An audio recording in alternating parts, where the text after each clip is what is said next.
Good morning, good afternoon, good evening, whatever time you are watching this. And today, appearing over my shoulder here, is the man, the legend, Mr. Piper Doug. How do, sir? I'm not too bad. How's yourself there, buddy? I'm very well, thank you. I'm very well, thank you. It's nice to hear that you've still got the Scottish, but you are picking a bit of the Canadian up as well, you know. Yeah, it comes and goes. Fair enough. Right, so we'll jump straight into it. So, question number one. Now, I remember quite a while ago seeing a tour of your, let's face it, massive farm, and I saw some very, very cool vehicles on that farm that you'd basically towed away that friend people didn't want anymore. So why restore a classic Mini? Well, that's a good question. I've always loved minis.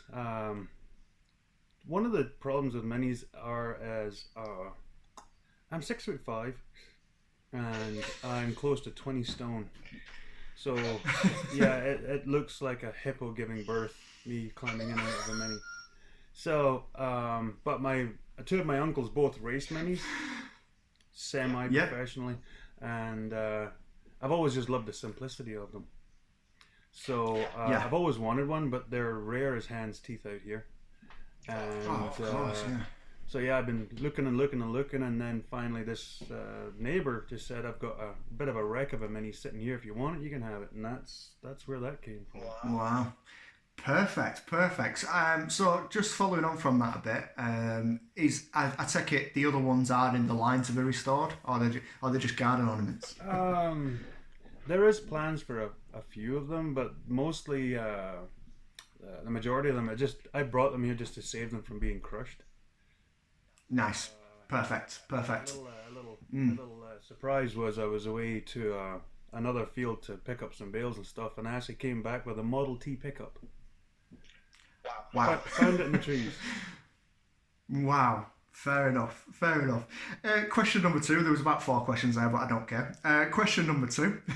Now, when I order parts, I've joked about this before with you. Now, when I order parts and sometimes forget nuts, bolts, or little parts, I can just go get them. You know what I mean? I think within a half an hour, 40-minute radius, there's about 4 mini specialists near me. Obviously, how how hard is it for you to get parts? You know what? I thought it was going to be an absolute nightmare because there is a British car, like it's MGs and all of the like Triumphs and different things out in BC. Now, the problem with that is it might be in the same country, but it would literally be the same time for me to fly to BC as to fly to Britain. It's that far away. And actually, when I started pricing out the what I needed for the dumpster, it was going to cost less for me to buy and ship the stuff from Britain than it was for me to buy it in BC and ship it here. I don't know why. Wow. And Just it's a markup, isn't it? It's a markup. They know that if people want it, they'll pay it. You know what I mean? It's just one of them. If they have it on the shelf, they can charge more for it. I think that's the thing. Now, again, following on from that question, obviously we've seen you make a lot of your parts. This was a little add-on from Kev, Gentleman's Motor Racing Team. He asked me to ask you what's the hardest part you've ever had to make for the Mini? That's another humdinger. The funniest thing is, I'm making the box from scratch, and it's going to be based on a Model T pickup box. It's actually the easiest part of the car. Like I've already got some of the framework and stuff started. The hardest part is the back window. Yeah. Because I started doing that at the end of the dumpster, like one of the last episodes ahead of the dumpster.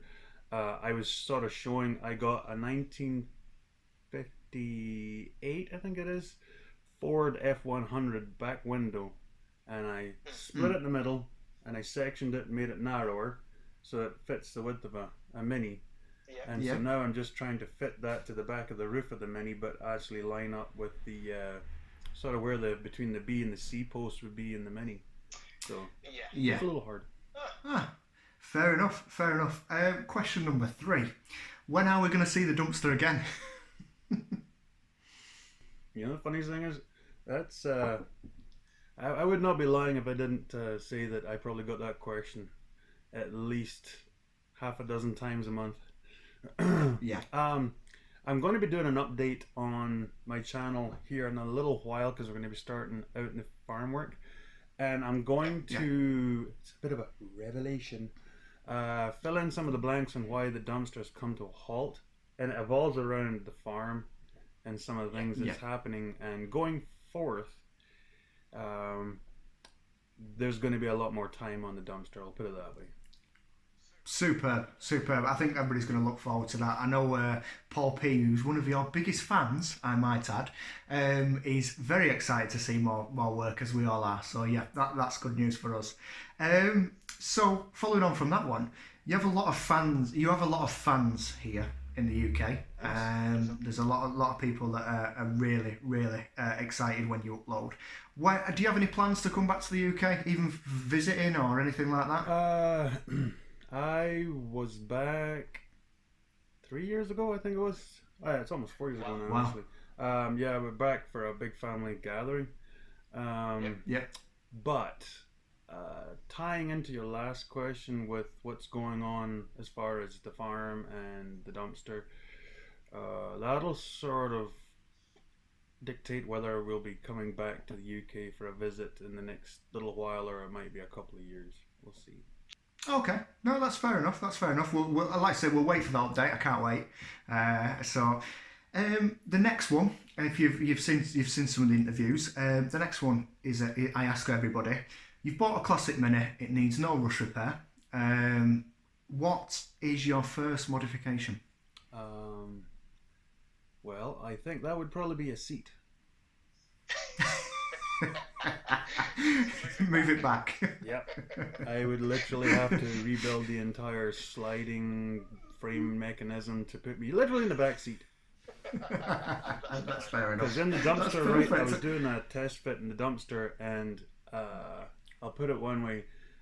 My shoulder is approximately between 6 and 8 inches behind the B pillar. Right. Yeah, that's my seat. Yeah. Position. Yeah. No, that's fair enough. At least you've not said wheels. Yeah, everybody else said wheels. Moving on from that one, let's have a look. This was a special question from Mr. Paul P. He asked, do you have a favourite animal, or do you think the other ones get jealous? I'm pretty sure if you talk to my family, they would tell you that there's one cow that's like the herd favorite, but it was hand raised, and we're pretty sure it doesn't actually know it's a cow anymore. It thinks it's a dog.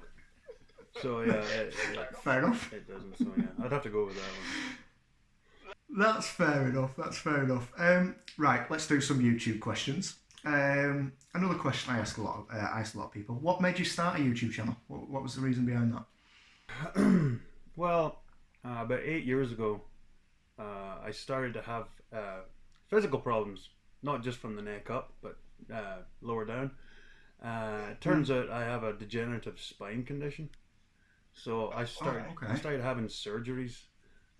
So they're quite a long sort of recuperation time. So I was watching some. I just started watching YouTube. I'd heard of it, but I'd never watched it before. And so I started watching the likes of Matt Green, stuff like that.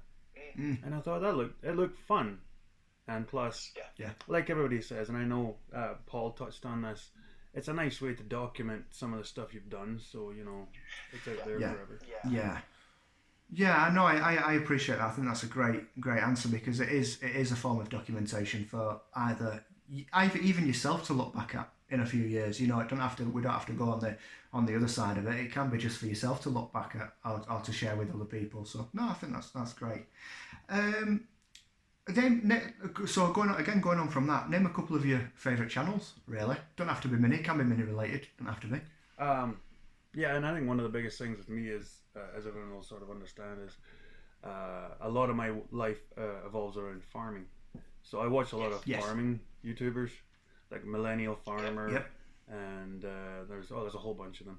But yeah, like I said, Matt Green, Paul P, Dave, yourself, Yeah. a lot of that stuff. And then I also watch a fair bit of casting, like metal casting. Okay, yeah, cool. Mm-hmm. Fair enough. No, that's cool. Do you have any other? I know, like I said, I know you're a busy boy on that farm. Do you have any other hobbies other than cars? Well, yeah, I used to play rugby, but Okay. What position? It must have been prop, I was a second row lock. second row. Yeah, Right, fair I enough. was one of the grunts. Then playing bagpipes, another great thing. Yep. And I collect motorcycles, so I have a whole bunch of those. Fair enough. But yeah, like I said, it's one of those just time constraints. But Yeah. I know. Like I say, I mean, you are the ultimate go-getter. I have, watching your videos, you are in the middle of nowhere. That's some good going. That fair play, mate. Fair play. And I think this is going to be the last question. And again, this is a bit of a two-parter. So the first question's from me and the first question's from someone else. So the first question from me is, what is your dream 3-car garage? ooh, yeah, that's a gem of a question. Now, yeah, it would be great for me to say many, but like I said, I'm literally a shaved Yeti, so minis are not really practical. Yeah. Top of my list has to be an early gen Land Rover, like a Series 2. Yeah. I love the old boxy Land Rovers. And people are probably going to completely and utterly lose all hope for me at this point, but a 2CV. I love the 2CVs, especially the little pickup sort of van things. I think they're brilliant. Yeah. They're just fun. Yeah. But and I'm not a supercar kind of guy. I don't like. I'm not a big fast freak. I like getting to like drag strip stuff. So I'm a diesel guy, and I got 3 of them out here. My truck I sold for the Dodge, which was an '08 Ford 1-ton. It was chipped, so it was approximately 530 odd horsepower. Could do a burnout on dual wheels, so it was. If I could have that truck, but all of the problems that were going around with it, that's it. It's a beast. Fair enough. No, see, there is the North American coming out in you there. Totally impractical, but fun. More fun than a bathtub full of Why mud. not? Why not? And so the second part of that question then comes from, again, Kev Gentleman's Motor Racing Team, and he asks, what is your dream 3 barn garage? So we're talking farm vehicles, basically. Oh, barn. I thought you said bar, because I was like, well, that's a big question, because there's lots of things in the bar that I like. Well, yeah, I definitely don't like the current tractor that I'm running because I've had so many issues and modern stuff I'm not a big fan of because there's so many things to go wrong. But yeah, I would definitely go with the big self-propelled hay cutter, big self-propelled baler, and a good old style 8210 Ford loader tractor. Just old grunt work tractor you can fix with a hammer and a chisel. I mean, yeah, you say fix with a hammer and a chisel. I've seen you tear some of these down. They scare the life out of me. They are big boys. Yeah, and that's just that they're just bigger. That's all. It's just same principle. Yeah. They're pistons and crankshafts and hoses and things. There's just more to them. But From your, this is just for a personal thing for me. From your experience, because they're such good rugged vehicles, do you think they things that would stop a normal engine? Do you think they can cope with a bit better? yeah, less maintenance and things like that. Do you think that's a thing? yeah. Especially when you get the likes of like a combine engine. I know a lot of the guys.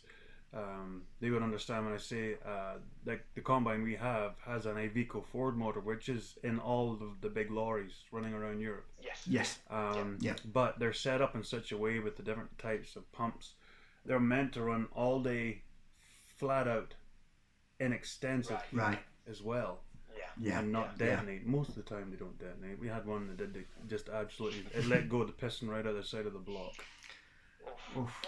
But that was a malfunction in the one of the little solenoids. It overfueled to one of the pistons and it hydraulicked and just spat the whole engine out. And it was $34,000 for a replacement motor. Oh wow! I hope you sat down when you heard that price. Jesus. Oh yeah, and the dealership tried to get out of it, but no, you gotta play hardball. Definitely, definitely. Well, I think that is all. I mean, I've got so many more questions, and I think I've decided that I'm going to go back round all the YouTubers again once I've interviewed everybody I can do. But yeah, what I knew it would be, but thank you so much, Piper Doug. This has been absolutely amazing. I've really enjoyed it. Genuinely enjoyed it. So Glad to be on. thank you. Go on. Yeah, no, I was glad to be on. Oh no, thank you. Again, perfect. So yeah, I think we'll leave it there. Thank you very much for your time. I really appreciate that, bud. Thanks.